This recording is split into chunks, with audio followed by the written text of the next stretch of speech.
Hello बच्चों, आज हम लेके आए हैं यूनिट नंबर सेकंड का लेक्चर नंबर फर्स्ट। और लेक्चर नंबर फर्स्ट में आज हम तीन टॉपिक डिस्कस करेंगे। Orbital magnetic moment, Larmor theorem और तीसरा टॉपिक होगा स्पिन ऑर्बिट इंटरेक्शन। तीनों टॉपिक बहुत इंपॉर्टेंट हैं। एक ऑलमोस्ट 3 लेक्चर या 4 लेक्चर इस यूनिट पे बनेंगे, तो उम्मीद है आप साथ साथ इसको जरूर करेंगे।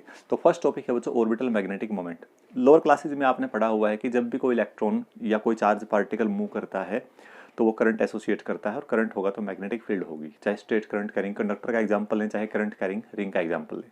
और करंट कैरिंग रिंग में हम ये भी कहते हैं कि current carrying ring can be associated as a magnetic dipole. और जहाँ मैग्नेटिक डाइपोल की हम बात करते हैं तो वहाँ मैग्नेटिक मोमेंट का कॉन्सेप्ट भी होता है। तो उसी को ध्यान में रखते हुए कि इलेक्ट्रॉन अगर न्यूक्लियस के चारों रिवॉल्व कर रहा है, then definitely it has some current, and due to that electric current the magnetic moment will be associated and we can treat it like a ring. When electron revolving around a nucleus, its angular momentum in outward direction, but electron की direction motion की अगर ये है तो current होगा reverse direction में, तो magnetic moment की डायरेक्शन जो आएगी उसके रिवर्स आएगी। यानी इलेक्ट्रॉन अगर हम देखें इलेक्ट्रॉन की डायरेक्शन, अगर ये मैग्नेटिक मोमेंट की डायरेक्शन तो ये किसकी होगी, एंगुलर मोमेंटम की। और अगर ये एंगुलर मोमेंटम की तो ये किसकी होगी, मैग्नेटिक मोमेंट की। तो मैग्नेटिक मोमेंट निकालने के लिए पहले हम करंट निकालते हैं। करंट आता है charge by time, T the time period. Time period means 2 pi R divide by speed, तो E V by 2 pi R. ये करंट आ गया। करंट से मैग्नेटिक मोमेंट निकाल सकते हैं। मैग्नेटिक मोमेंट आ गई करंट इनटू एरिया, तो ई वी आर बाई 2। इसको एन से मल्टीप्लाई करके डिवाइड करके ये फैक्टर जो बन गया बच्चे ऑर्बिटल एंगुलर मोमेंटम बन गया, तो म्यू एल आएगा ई एल बाई 2m। ठीक है, तो यहाँ से अगर हम देखें वेक्टर फॉर्म में अगर लिखेंगे इसको नेगेटिव साइन, नेगेटिव साइन का मतलब वही है कि डायरेक्शन अपोजिट है। और आमतौर पर जनरल रिजल्ट हम ये लिख लेते हैं बेटे, general result mu L is equal to minus G L into E L by 2m। This is called G factor. इसको आगे नेक्स्ट इस चैप्टर में या इस नेक्स्ट चैप्टर में हम इसको डिस्कस करेंगे, जी फैक्टर कैसे निकालते हैं ये। लेकिन यहाँ पर इस जी फैक्टर की वैल्यू कितनी है, 1 है। कितनी वैल्यू है इसकी, 1 वैल्यू है। ठीक है, तो जी फैक्टर अलग अलग केसेज में ये वेरी करता है, अलग अलग वैल्यू आती है इसकी। ठीक, तो एल जो है ऑर्बिटल एंगुलर मोमेंटम का जो मैग्नीट्यूड होता है वो होता है L into L plus 1 into H upon 2 pi. This is the magnetic moment. और इस तरह से हम निकाल सकते हैं। यहाँ पर ई एच अपॉन 4 पाई एम जो है बच्चे वो है मैग्नेटिक मोमेंट। बोहर मैग्नेटॉन बोलते हैं इसको। इलेक्ट्रॉन अगर रिवॉल्व कर रहा है first orbit of hydrogen atom में, तो यहाँ पर हम इसको ई एच अपॉन 4 पाई एम से निकाल सकते हैं बोहर मैग्नेटॉन। इसकी वैल्यू होती है 9.27 10 to the -24 ampere metre square. ठीक है, तो यहाँ से इस वैल्यू को फाइंड आउट किया गया, और इस प्रकार से हमें ये एक कंसेप्ट हमारे सामने आया कि मूविंग इलेक्ट्रॉन न्यूक्लियस के अराउंड अगर वो है तो वो मैग्नेटिक मोमेंट एसोसिएट करता है। इसका मतलब atom can be treated as a magnetic dipole. इसी कंसेप्ट को ध्यान में रखते हुए जब ये देखा गया कि जब एटम को किसी मैग्नेटिक फील्ड में रखा गया तो इलेक्ट्रॉन रिवॉल्व कर रहा है, और इलेक्ट्रॉन को रिवॉल्व करने का अपना एक प्लेन होगा। जैसे मान लो वो ऐसे रिवॉल्व कर रहा है, अगर वो ऐसे रिवॉल्व कर रहा है तो उसका मैग्नेटिक एंगुलर मोमेंटम इस तरफ होगा। ठीक है, अगर वो ऐसे रिवॉल्व कर रहा है तो एंगुलर मोमेंटम इस तरफ होगा। अगर वो ऐसे रिवॉल्व कर रहा है तो एंगुलर मोमेंटम इस तरफ होगा। This is revolving plane and this is the direction of angular momentum. हमेशा एंगुलर मोमेंटम की डायरेक्शन उस रिवॉल्विंग प्लेन के परपेंडिकुलर होती है, ऐसा हमने अभी तक पढ़ा है। अब क्या होगा कि जब ऐसे, जैसे मान लेते हैं हमने एक इलेक्ट्रॉन रिवॉल्व कर रहा है, उसका रिवॉल्विंग प्लेन कुछ इस टाइप से है, कुछ इस टाइप से है रिवॉल्विंग प्लेन। ठीक है, और हमने मैग्नेटिक फील्ड अप्लाई करते हैं, एंगुलर मोमेंटम किस तरफ होगा, इस तरफ। मैग्नेटिक फील्ड कैसे होगी, ऐसे। सो this is the applied magnetic field and this is the orbital angular momentum of an electron in that case, okay, and this is an angle theta between them. According to Larmor, it is observed that when a magnetic field is applied on an atom, like single atom अगर हम बात करें electron revolve कर रहा है, then the orbital angular momentum of the electron will precess around the magnetic field. वो इसके around बच्चों क्या करेगा, प्रिसेस करना शुरू कर देगा, लाइक दिस।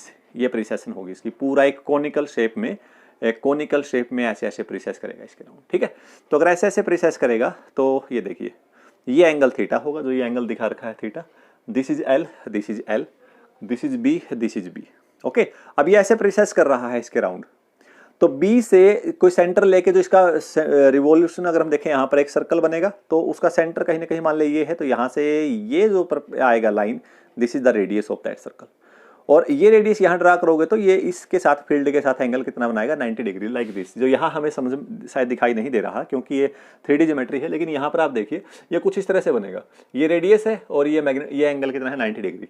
ये क्या है बच्चों, एल है। ये कितना है, एल है। अगर ये एल है और ये रेडियस है, ये निकालना आपने, तो ओपी अगर निकालोगे तो OP upon Q R is equal to sine theta, तो ओपी आएगा एल साइन थीटा। तो ये जो वैल्यू आएगी बच्चों एल साइन थीटा आएगी। ये भी एल साइन थीटा होगी, ये भी एल साइन थीटा होगी। ठीक है, अब क्या होगा, अब ये यहां से स्लाइटली यहां से यहां चला गया, मतलब पहले ये यहां था, यहां से ये यहां चला गया, तो यहां से यहां जाने में इस एल में कुछ ना कुछ चेंज आएगा, क्योंकि डायरेक्शन में चेंज आ रहा है, मैग्नीट्यूड तो चेंज नहीं होगा, एल चेंज हो रहा है डायरेक्शन में, तो डायरेक्शन में वेरिएशन कितना, डी एल मान लेते हैं। तो यहां से यहां जाने में ये सेंटर पे कितना एंगल सबटेंड करेगा, that angle is called omega D T. Omega is angular velocity और एंगुलर फ्रीक्वेंसी। यहां एक अप्रोक्सीमेशन लेके चले हैं कि इलेक्ट्रॉन जिस स्पीड से ऑर्बिट में रिवॉल्व कर रहा है, उसी स्पीड से या उसी फ्रीक्वेंसी से जो एल है, वो एल मैग्नेटिक फील्ड के अराउंड प्रीसेस करेगा, इस प्रकार से ऐसे ऐसे प्रीसेस करेगा, उसी एंगुलर फ्रीक्वेंसी से क्या करेगा बच्चों, वो प्रीसेस करेगा। ठीक है, तो यहां से हमने ये निकाल दिया ओमेगा डी टी। तो ओमेगा डी टी एंगल पता चलेगा, कैसे निकालेंगे, इस एंगल की वैल्यू कैसे निकालेंगे, आर्क अपॉन रेडियस। आर्क क्या है, ये डी एल, और रेडियस कितना है, एल साइन थीटा, उसको हम निकाल लेंगे। मैग्नेटिक मोमेंट ऑलरेडी हम निकाल चुके हैं। अब देखो ये बी है, ये एल है, ये एल जो है ये प्रीसेस कर रहा है इसके राउंड, बी के राउंड। तो आप देखिए जब एल है तो एल के अपोजिट क्या होगा, म्यू एल होगा, मैग्नेटिक मोमेंट होगा। ठीक है, तो इसके कोरस्पॉन्डिंग अगर हम देखें तो ये म्यू एल भी क्या करेगा, बी के राउंड प्रीसेस करेगा जैसे एल कर रहा है। तो इसकी जस्ट एक प्रकार से मिरर इमेज हम यहाँ नीचे कह सकते हैं इसकी। ओके, अब म्यू एल हम पीछे निकाल चुके हैं, क्योंकि हम म्यू एल से इसको ट्रीट करेंगे। म्यू एल क्या था, E H upon E L upon 2m। तो यहां से म्यू एल बाई एल आएगा, E by 2m is called gyromagnetic ratio. Gyromagnetic ratio, इसकी वैल्यू ई बाई 2m आएगी। टॉर्क क्या होता है बच्चों, जब भी angular magnetic moment magnetic field में रखें तो मैग्नेटिक फील्ड क्या करेगी, मैग्नेटिक फील्ड उस मैग्नेटिक मोमेंट पर क्या करेगी, टॉर्क लगाएगी। तो मैग्नेटिक मोमेंट में और मैग्नेटिक फील्ड में जो ये एंगल है, ये एंगल है थीटा, ये एंगल थीटा है।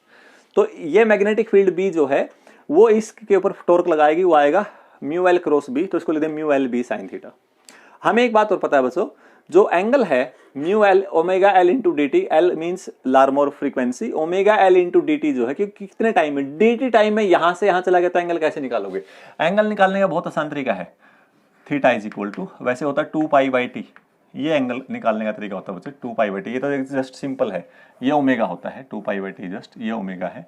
तो एंगल कैसे निकालेंगे, आपको पता है, अगर हम इसको एंगल को निकालें तो अगर टी टाइम पीरियड है तो कितना एंगल सबटेंड करेगा, 2 पाई। 1 सेकेंड में कितना करेगा, 2 पाई बाई टी, और डी टी टाइम में कितना करेगा, into D T. 2 pi by T क्या बन गया, ओमेगा इंटू डी टी। तो ये एंगल सबटेंड कितना आएगा, ओमेगा इंटू डी टी आ जाएगा। ठीक है, तो omega into D T angle निकालेंगे आर्क अपॉन रेडियस, ये पहले बता चुका हूं मैं। तो ओमेगा आ जाएगा D L into by D T into L into sine theta. अब ये क्या किया, ये डी टी नीचे ले आए, और ये कंसेप्ट क्या है, the rate of change of angular momentum will be equal to external torque. और एक्सटर्नल टॉर्क कितना लगा है हमारे पास, ये लगा है, इसकी वैल्यू पुट कर दीजिए, इसकी वैल्यू पुट कर दीजिए, mu L B upon L आएगा। तो आप ये देखिए म्यू एल अपॉन एल कितना है हमारा, ई बाई 2m, इसकी वैल्यू पुट कर दो, and this angle value is called Larmor frequency. आप देखिए लार्मोर फ्रीक्वेंसी जो हो किस फैक्टर पे डिपेंड कर रही है, लार्मोर फ्रीक्वेंसी बेसिकली डिपेंड कर रही है मैग्नेटिक फील्ड पे, क्योंकि ई और एम तो इलेक्ट्रॉन के लिए फिक्स हो जाएंगे, तो मैग्नेटिक फील्ड जितना ज्यादा अप्लाई करेंगे उतने ही लार्मोर फ्रीक्वेंसी क्या आएगी, ज्यादा आएगी। Okay, so this is the concept that is Larmor theorem. अब अगला टॉपिक हम डिस्कस करने जा रहे हैं, that is spin orbit interaction. Very very important topic. Okay, अगला टॉपिक है बच्चों स्पिन ऑर्बिट इंटरेक्शन। इसके नाम से ही पता चल रहा है कि इसमें इलेक्ट्रॉन का स्पिन मैग्नेटिक मोमेंट और ऑर्बिटल मैग्नेटिक मोमेंट, या स्पिन एंगुलर मोमेंटम और मैग्नेटिक ऑर्बिटल एंगुलर मोमेंटम दोनों क्या करेंगे, एक दूसरे के साथ इंटरेक्ट करेंगे। एक्चुअली में हुआ क्या बच्चों, जब स्पेक्ट्रा ऑब्जर्व किया गया तो उस स्पेक्ट्रा के अंदर स्प्लिटिंग देखी गई। जैसे मैग्नेटिक फील्ड में अगर हमने कोई उसको प्लेस किया सब्सटेंस को, तो वहाँ पर एनर्जी लेवल्स में स्प्लिटिंग नजर आई। तो स्प्लिटिंग कैसे आई, वहाँ से हम आज ये जो टॉपिक है ये हमारी बड़ी हेल्प करेगा, और जितने भी अल्कली मेटल्स है उनके स्प्लिटिंग स्पेक्ट्रा को एक्सप्लेन करने में ये बहुत इंपॉर्टेंट रोल प्ले करता है। And very very important topic of this unit, spin orbit interaction. और इंटरेक्शन एनर्जी हम यहाँ निकालेंगे। तो इंटरेक्शन एनर्जी किसकी, एल और एस जब आपस में इंटरेक्ट करते हैं। स्पिन मतलब स्पिन एंगुलर मोमेंटम, और एल मतलब ऑर्बिटल एंगुलर मोमेंटम। तो मान लेते हैं कि एक न्यूक्लियस के चारों ओर एक इलेक्ट्रॉन रिवॉल्व कर रहा है, nucleus having charge plus Z E and electron having charge E. Because motion is relative, तो हम ये भी कह सकते हैं कि इलेक्ट्रॉन रेस्ट पे है और न्यूक्लियस उसके राउंड क्या कर रहा है, रिवॉल्व कर रहा है। तो अगर ZE चार्ज सेंटर E मान के रिवॉल्व करे तो बायोट-सैवर्ट लॉ के अकॉर्डिंग जो मैग्नेटिक फील्ड है बच्चों वो निकाल सकते हैं μ0/4 I dl क्रॉस r/r3। ये Biot-Savart law basic 12th class में शायद आप लोगों ने पढ़ा होगा, बायोट-सैवर्ट लॉ कैसे अप्लाई करते हैं।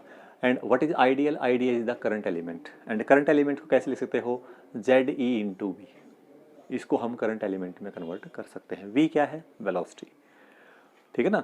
तो करंट एलिमेंट को हम ZE इंटू V में कन्वर्ट कर सकते हैं। अगर आपको ध्यान हो तो करंट होता है NEA into VD, NEA into VD, NE जो भी टोटल चार्ज था E इंटू VD, तो उसको हमने इस तरह से कन्वर्ट कर दिया करंट एलिमेंट में।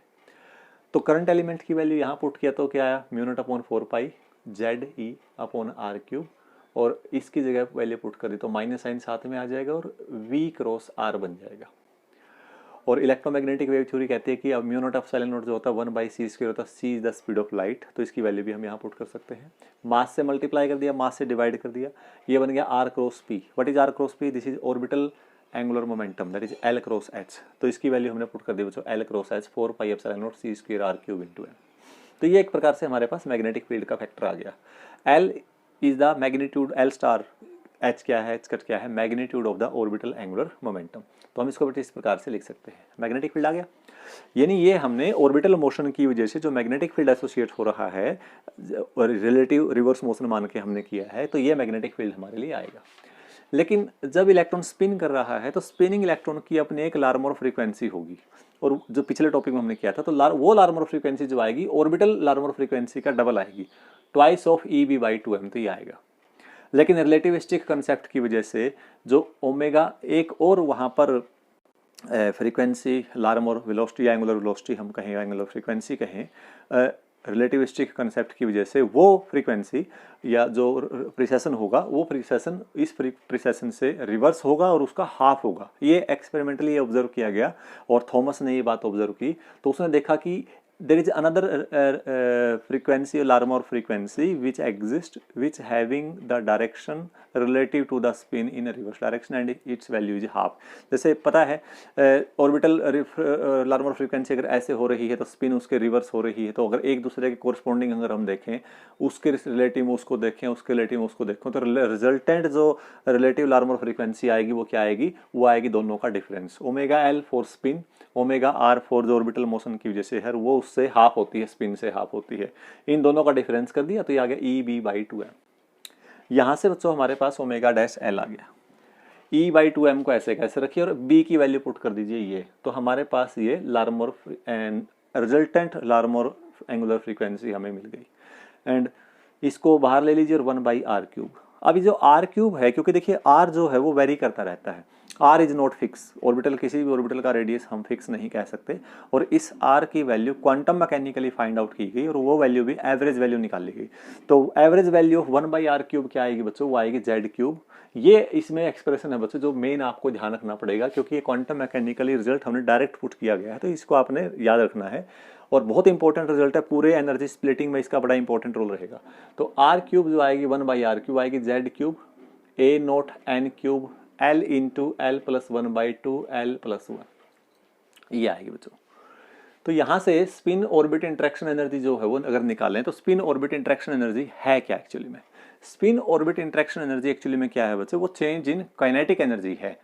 किसकी काइनेटिक एनर्जी, मान लिया पहले किसी प्रिसेशन के साथ इलेक्ट्रॉन प्रिसेस कर रहा था, मतलब इंडिविजुअली अगर हम देखें, और तो उस टाइम जो उसके पास जो काइनेटिक एनर्जी थी वो क्या थी, और जब इंटरेक्शन आपस में हुई तो फिर उसकी काइनेटिक एनर्जी पे क्या इफेक्ट पड़ा, और उन दोनों का डिफरेंस जो आएगा, that change in kinetic energy is actually called spin orbit interaction energy. ठीक है, तो उसको हम कैसे निकाल सकते हैं, एप्लीकेशन फील्ड अप्लाई करने से, और हमारे पास जो इसकी फ्रीक्वेंसी में जो चेंज आया बच्चों वो इंटरेक्शन की वजह से, जो आपस में इंटरेक्शन की वजह से, क्योंकि बी किसका है, बी कौन सा बी की बात कर रहे हैं, एल का अपना बी होगा, तो एल का बी एस पे अप्लाई होगा और एस का जो बी है वो एल पे अप्लाई होगा, क्योंकि एक दूसरे के मैग्नेटिक फील्ड में वो एक दूसरे के रखे हुए हैं एक्चुअली में देखा जाए तो वो आएगी टोटल। देखो काइनेटिक एनर्जी का फॉर्मूला था हाफ आई ओमेगा स्क्वायर। अब ओमेगा क्या है, ओमेगा प्लस ओमेगा नोट, यानी omega naught additional frequency add होगी उसमें, ओमेगा प्लस ओमेगा नोट, तो इसको लिख देंगे omega plus omega nought omega plus omega nought into I. मैंने हाफ आई ओमेगा स्क्वायर नहीं लिखा क्योंकि ये वेक्टर क्वांटिटी है, तो इसलिए इसको हमने बच्चों डॉट प्रोडक्ट में लिखा, omega plus omega nought into I. तो ये एक्चुअली में अगर इन जनरल देखते अगर मैग्नीट्यूड होता तो half I omega plus omega not का स्क्वायर होना था, लेकिन वेक्टर की वजह से हमने इसको डॉट प्रोडक्ट लिया, इसको सोल्व आउट किया। ओमेगा इंटू ओमेगा जो स्क्वायर है वो वेरी वेरी स्मॉल क्वांटिटी है, उसको नेग्लेक्ट कर देंगे, तो इसलिए हमारे पास ये दो टर्म बचेंगी। तो एक्चुअली में चेंज इन काइनेटिक एनर्जी कितना आया, ये एनर्जी माइनस शुरुआत में हमारे पास कितनी एनर्जी थी, ओरिजिनल एनर्जी तो हाफ आई ओमेगा स्क्वायर थी, ओमेगा नॉट स्क्वायर, इसमें कितनी I half I omega nought square plus I omega omega nought, तो ये कैंसिल आउट हो गया। तो ये बचा बच्चों, ये वाला फैक्टर बच गया, इसका आप ओमेगा एल डैश भी लिख सकते हो, ठीक है। तो I omega L dash dot ये टर्म आ गई, इसको आप ऐसे लिख लो I omega nought dot omega L dash, omega L dash, तो ये बन गया ए डॉट बी। तो ए डॉट बी क्या बनेगा, A B cos of theta. तो ये आएगा बच्चों A B cos of theta. What is theta, theta is the angle between L star and S star, इसलिए ये जो लिखा गया है ये एंगल लिखा गया है, इसको मैं थीटा भी लिख सकता था, लेकिन इससे आपको एक बात ध्यान रहेगी कि जो एंगल आपने लिया है बच्चों ये एल स्टार और एस स्टार के बीच का एंगल लिया है, तो इसलिए ये एंगल आएगा एल स्टार और एस स्टार के बीच का ये, ठीक। अब जो आई ओमेगा नोट है this is spin angular momentum. I omega nought क्या है बच्चों, I omega nought is spin angular momentum and it can be written as S star into H cut, और एस स्टार को हम लिखते हैं S into S plus one root into H cut. इस प्रकार से हम इसकी वैल्यू यहाँ पुट कर सकते हैं, omega L S star H cut cos L star S star. Again ये क्या है, ये एंगल है। अब आप सभी को पता है अगर एल और एस का रिजल्टेंट निकालें, रिजल्टेंट वेक्टर से ट्रायंगल ला या पैरेललोग्राम ला लगा के, तो आएगा रिजल्टेंट का square is equal to vector A का स्क्वायर प्लस वेक्टर बी का square plus 2 vector A vector B cos of दोनों वेक्टर के बीच का एंगल, ऐसे निकालते हैं ना। तो यहां से हम कोस एल स्टार एस स्टार निकाल सकते हैं, कोस एल स्टार एस स्टार निकाल सकते हैं। तो कोस एल स्टार एस स्टार आएगा बच्चों J square minus L star square minus S star square divide by 2, ये आ जाएगा एल स्टार एस स्टार, ये आएगी कोस की वैल्यू, इस एंगल की वैल्यू। अब डेल्टा ई एल एस क्या था, इंटरैक्शन एनर्जी था। तो delta E L S interaction energy में क्या रखा हमने, पहले रखी ओमेगा एल की वैल्यू। ओमेगा एल की वैल्यू आई हुई है बच्चों ये, इसके अंदर पुट कर दिया 1/r³। तो ये इंटू 1/r³ की एवरेज वैल्यू पुट करने के बाद ये इंटू 1/r³ की वैल्यू पुट कर दी, साथ में आ गया L star S star cos L star S star, ये आगे डिवाइड बाई यहाँ ये फैक्टर आ गया। अब देखिए यहाँ पर जो एल स्टार एस स्टार साथ में एच कट भी था, एक एच कट इसके पास था, तो एच कट वो बन गया बच्चों एच कट स्क्वायर। ओके, यहाँ से हमारे पास इसकी वैल्यू एल स्टार, देखो यहाँ पर इस एल स्टार एस स्टार को ऊपर ले जाओ, L star S star cos L star S star की वैल्यू आएगी J star square minus L square star square minus S star square divide by 2, ये वैल्यू आ गई, ये इसकी आ गई, इस फैक्टर की वैल्यू ये आ गई, ठीक है। और ये जो था इसमें जो भी हमने फैक्टर कम ज्यादा किए मल्टीप्लाई डिवाइड करके क्या किया, एक तो बन गया रिडबर्ग कांस्टेंट, एक बन गया इसमें फाइन स्ट्रक्चर कांस्टेंट, बाकी ऐसे कैसे जेड इंटू जेड की पावर 4 एच इंटू सी हमने सी से मल्टीप्लाई करके लिखा है ताकि हमारे पास एक फैक्टर बन जाए, R H C alpha square Z की power 4 N cube L into L plus 1 और ये factor where R is fine structure constant, जो ये फैक्टर था इसमें से ये तो बन गया बच्चों आर और ये बन गया अल्फा, ठीक है, ये क्या बन गया अल्फा, ये दोनों वैल्यू हमने यहां पुट कर दी। अब टर्म वैल्यू क्या होती है, टर्म वैल्यू होती है कि जो एनर्जी आपने निकाली है उस एनर्जी को डिवाइड बाई एच सी कर दीजिए और उसको माइनस से मल्टीप्लाई कर दो, वो टर्म वैल्यू आएगी, energy divide by H C and उसका नेगेटिव जो होगा उसको हम टर्म वैल्यू बोलेंगे, हमने टर्म को डिफाइन किया हुआ ऐसे, तो ये आ गई term value minus E delta E L C by H C. अब एच सी यहाँ था, इसे एच सी डिवाइड करें तो एच सी हो गया कैंसिल आउट, तो टर्म वैल्यू आ गई minus R alpha square Z की power 4 into J star square minus L star square minus S star square divide by 2। ये जो फैक्टर आ गए, ये फैक्टर सारा का सारा, इस फैक्टर को मैंने टाउ मान लिया, माइनस साइन साथ में था, तो टाउ की वैल्यू क्या बनी, टाउ की वैल्यू ये बनी नेगेटिव के से पहले की, A star J star square minus L star square minus S star square divide by 2। This is called term value. ये हमारी टर्म वैल्यू आई है। स्पिन ऑर्बिट इंटरेक्शन एनर्जी ये आ गई। इसको थोड़ा सा और हम मोल्ड करके लिखेंगे, सिंपल फॉर्म में लिखेंगे, जो एक्सप्रेशन आमतौर पर एग्जाम में पूछा जाता है। तो अब उसी एक्सप्रेशन को हम यहाँ स्टार्ट करने जा रहे हैं बच्चों। तो मैं इसको साफ कर देता हूँ इधर से। तो देखिए बच्चों, हमारे पास जो टर्म वैल्यू आई थी वो टर्म वैल्यू कुछ इस तरह से आई थी, and delta T L S is equal to, इसकी वैल्यू आ गई थी बच्चों minus A dash J star square minus L star square minus S star square divide by 2। ये आए थे बच्चों। इसको, इस पूरे फैक्टर को हमने टाउ लिख सकते हैं। तो टाउ जो आ गया वो आ गया ए डैश जे स्टार स्क्वेयर। जे स्टार को हम लिख सकते हैं जे इंटू जे प्लस 1, एल स्टार को लिखते हैं एल इंटू एल प्लस 1, और एस स्टार को लिख सकते हैं S into S plus 1 divide by 2। ये फैक्टर आ गया बच्चों अपने पास। जबकि ए डैश की वैल्यू है, ए डैश की वैल्यू आएगी आर अल्फा स्क्वेयर जेड की पावर 4, नीचे वाला तो आपको याद हो जाना चाहिए L cube A note cube L into L plus 1 by 2 L plus 1। ये फैक्टर बहुत इंपॉर्टेंट है बच्चों। तो स्प्लिटिंग है किस किस फैक्टर पर डिपेंड करेगी, हम यही निकाल लेंगे। तो सबसे पहले हम केस करते हैं एस ऑर्बिटल का। For S orbital, S orbital के लिए हमें देखो 3 वैल्यू फाइंड आउट करनी है। एस ऑर्बिटल के लिए एल की वैल्यू कितनी होगी 0, एस की वैल्यू कितनी होगी, एस की वैल्यू 1/2, और जे की वैल्यू आएगी बच्चों 1/2। तो एस की और जे की वैल्यू 1/2 सेम आ गई, तो माइनस माइनस के कैंसिल आउट हो गया। ये एल 0 है, तो इसका मतलब टर्म क्या है 0।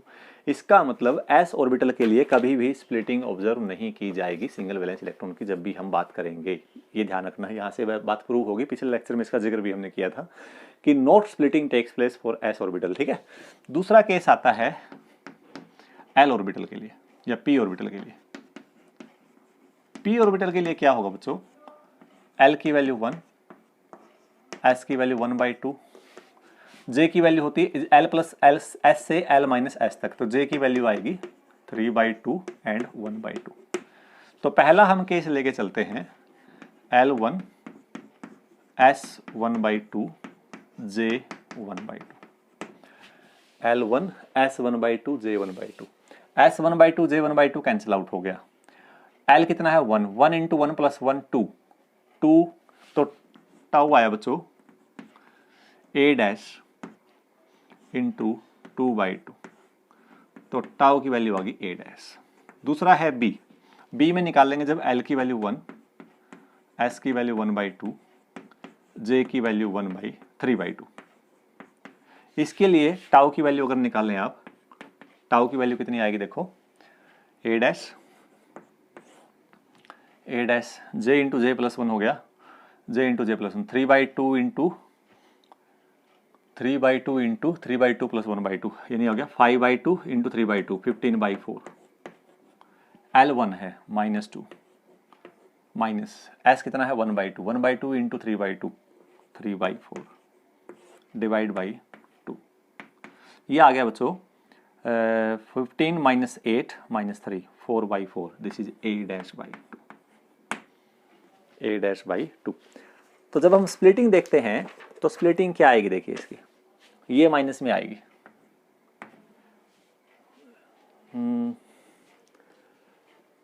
ये माइनस में आई थी माइनस, और ये आएगी बच्चों प्लस में। तो टाउ यहाँ किसका आया माइनस का, और यहाँ किसका आया बच्चों प्लस का। तो यहाँ माइनस आने का मतलब क्या है, मान लेते हैं ग्रेविटी लेवल, मान लेते हैं एनर्जी का कोई भी, ये एक ग्रेविटी लेवल है। जो मान लिया फर्दर कोई आपस में इंटरेक्शन नहीं थी एक दूसरे की, तो ये ग्रेविटी लेवल, हम ये मानने बैठे थे कि एनर्जी का लेवल कुछ इस तरह से लाई करता है, एग्जिस्ट करता है। जैसे एस ऑर्बिटल की बात करेंगे तो एस ऑर्बिटल के लिए ये ग्रेविटी लेवल इस तरह से आएगा। लेकिन जब हम पी ऑर्बिटल की बात करेंगे तो पी ऑर्बिटल में हमारे पास 2 लेवल हो गए। जो टाउ आया है बेटे स्प्लिटिंग फैक्टर -A आया है और +A/2 आया है। किसके लिए आया है -A, यानी ग्रेविटी से नीचे चला गया -a, ग्रेविटी से नीचे चला गया -a। ये s ऑर्बिटल के लिए नो स्प्लिटिंग, ये किसके लिए है, p ऑर्बिटल के लिए। और किसके लिए आई वैल्यू है, j इज इक्वल टू 1/2 के लिए। j इज इक्वल टू 3/2 के लिए कितना आया, j इज इक्वल टू 3/2 के लिए आया बच्चों a/2। ये फैक्टर a/2, ये कितना है, a है, ग्रेविटी से नीचे चला गया तो माइनस का, ऊपर है तो बच्चों प्लस का, और ये आ जाएगा j इज इक्वल टू 3/2। ये फैक्टर हमारे पास j के आ जाएंगे। बोलो समझ में आया कि नहीं आया।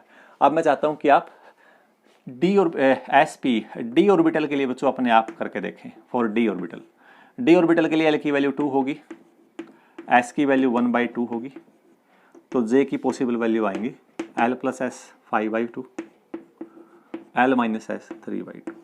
तो ये दो फैक्टर आएंगे, तो यहाँ से आप इसकी वैल्यू फाइंड आउट कर सकते हो। तो हमारे पास स्प्लिटिंग फैक्टर ये आया।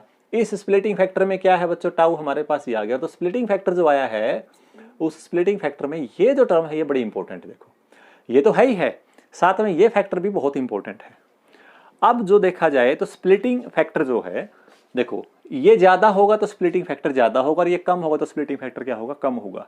आप देखिए जैसे जैसे ऑर्बिटल्स बढ़ेंगे, जैसे जैसे ऑर्बिटल्स आप s p d f पे जाएंगे तो L की वैल्यू बढ़ेगी। L की वैल्यू बढ़ने से ये फैक्टर बढ़ेगा, ये फैक्टर बढ़ेगा तो स्प्लिटिंग क्या होगी, घटेगी। तो with increase in L splitting factor will decrease, पहला पॉइंट। दूसरा पॉइंट, अगर आप Z की बात कर रहे हैं, एटॉमिक नंबर बढ़ रहा है, जैसे एलिमेंट्स का एटॉमिक नंबर बढ़ रहा है, हाइड्रोजन, हीलियम, लिथियम, बेरिलियम, ऐसे जाएंगे, तो जैसे जैसे नंबर ऑफ जो एटॉमिक नंबर बढ़ेगा तो एटॉमिक नंबर के बढ़ने से जो स्प्लिटिंग फैक्टर है 16 टाइम्स बढ़ जाएगा बच्चों, अगर डबल होता है तो। जैसे मान ले हाइड्रोजन का Z1 होता है, हीलियम का कितना होगा, 2 होगा, तो हीलियम का स्प्लिटिंग फैक्टर जो होगा वो हाइड्रोजन के स्प्लिटिंग फैक्टर से 16 टाइम्स ज्यादा आएगा, क्योंकि 2 की पावर 4 हो गया है, तो उसके अकॉर्डिंग ये बढ़ जाएगा। और फैक्टर क्या है, और फैक्टर क्या है, एक फैक्टर n का भी होगा शायद इसमें, वो एक मिनट में चेक कर लेता हूँ बच्चों। n भी मिलना चाहिए, मुझे लगता है n की भी वैल्यू आएगी। तो रिजल्ट जो आया था an, हाँ n क्यूब है, सॉरी ये एक a0 क्यूब नहीं है बच्चों, ये n क्यूब है। और n क्या है, n is the principal quantum number. n क्या है, प्रिंसिपल क्वांटम नंबर। तो n को हम ऐसे रिप्रेजेंट कर सकते हैं। तो n बढ़ेगा, प्रिंसिपल क्वांटम नंबर बढ़ेगा, n की वैल्यू 1 2 3 4 होगी, तो भी स्प्लिटिंग फैक्टर क्या होगा बच्चों, घटेगा। तो मुझे लगता है डी के लिए आप इसी प्रकार से इसको बना सकते हो। ठीक है, दिस इज द हम ये कहेंगे बच्चों, ये हमारे लिए जो एक्सप्रेशन आया है ये क्या आ गया है, ये एक स्प्लिटिंग लेवल कैसे पता करते हैं, इंटरेक्शन एनर्जी क्या होती है, और कौन सी एनर्जी इंटरेक्शन हमने निकाली है, यहाँ पर स्पिन ऑर्बिट इंटरेक्शन एनर्जी निकाली है। इसको फिर हम कल जो अगला लेक्चर हम डिस्कस करेंगे बच्चों, उसमें हम पहले penetrating and non penetrating orbit पढ़ेंगे। इसका छोटा सा पार्ट रहता है कि मैं उसमें लास्ट में करा दूं, क्योंकि वो कोई बात नहीं है। अगर आपको ये फार्मूला ध्यान है तो आप उससे आराम, ये वाला फार्मूला ध्यान है ना, ये इसको मिला के, तो उसको बेटा आप आसानी से कर दोगे, कोई बड़ी बात नहीं है, उसको आप निकाल दोगे। एक्चुअली में एक्सप्रेशन जो इसमें प्रूफ आता है पूछने के लिए, इसके अंदर जो एक्सप्रेशन आता है, कई बार ये एक्सप्रेशन पूछता है आपसे कि टर्म वैल्यू निकालिए भाई, ये 5.82 Z माइनस सिग्मा की power 4 divide by n cube L into L+1। लेकिन ये तभी आएगा समझ में जब हम penetrating and non penetrating orbit के बारे में पहले पढ़ लेंगे। उसके बाद ये पेनिट्रेटिंग ऑर्बिट के लिए आता है बच्चों, और नॉन पेनिट्रेटिंग ऑर्बिट के लिए हम कल करेंगे। तो नेक्स्ट लेक्चर जो हमारा होगा वो पेनिट्रेटिंग नॉन पेनिट्रेटिंग ऑर्बिट्स पे क्वांटम डिफेक्ट क्या होता है, और उसके बाद उनकी स्पिन ऑर्बिट इंटरेक्शन एनर्जी हम कैसे निकालते हैं। तो आज के लिए इतना काफ़ी है।